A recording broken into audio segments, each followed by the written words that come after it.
మీ వయసు కానీ 60 కంటే ఎక్కువ ఉందా? మీకు హార్ట్ ప్రాబ్లం ఉందా? మీకు స్టెంట్ కానీ వేశారా?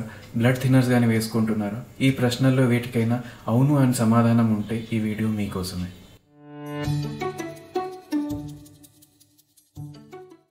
ఒక 75 ఏళ్ళ ఆవిడ, ఆమెకు హార్ట్ ప్రాబ్లం ఉంది, స్టెంట్ వేశారు, రెండు బ్లడ్ థిన్నర్స్ నడుస్తున్నాయి.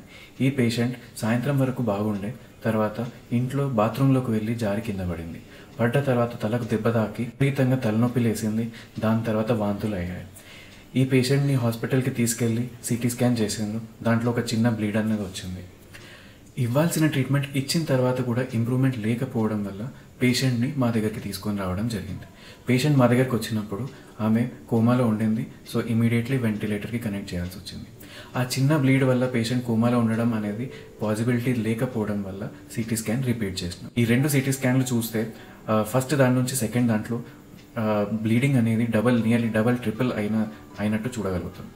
60 కంటే ఎక్కువ వయసు ఉన్న పేషెంట్స్లో తలకు చిన్న దెబ్బ తాకినా కానీ చాలా పెద్ద బ్లీడింగ్ అయ్యే ఛాన్సెస్ ఉంటాయి.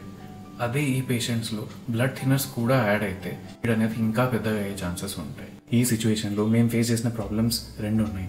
ఫస్ట్ వచ్చేసి ఆపరేషన్ చేయకుంటే పేషెంట్కి లైఫ్ రిస్క్ ఉంది. ఆపరేషన్ చేస్తే పేషెంట్ బ్లీడింగ్ అనేది ఆపకుండంత అయ్యే ఛాన్సెస్ ఉన్నాయి. సో పేషెంట్కి ప్లేట్లెట్స్ ఎక్కించడం జరిగింది. తర్వాత బ్లడ్ థిన్నర్స్ ఎఫెక్ట్ తగ్గడానికి కొన్ని మెడికేషన్స్ ఇవ్వడం జరిగింది. ఇవన్నీ చేసిన తర్వాత కూడా ఆపరేషన్లో బ్లడ్ లాస్ 2.5 లీటర్స్ అయ్యింది. ఫస్ట్ థింగ్ వచ్చేసి పేషెంట్ ఏజ్, సెకండ్ వచ్చేసి ఆపరేషన్కి ముందు పేషెంట్ బ్రెయిన్లో అయిన డ్యామేజ్, తర్వాత థర్డ్ వచ్చేసి ఆపరేషన్ చేసేటప్పుడు అయిన బ్లడ్ లాస్. ఈ 3 కాంబినేషన్లో పేషెంట్ పైన ఎఫెక్ట్ చేయడం వల్ల పేషెంట్లో ఇర్రివర్సిబుల్ డ్యామేజ్ అయ్యి పేషెంట్ని మేము కాపాడలేకపోయినాం.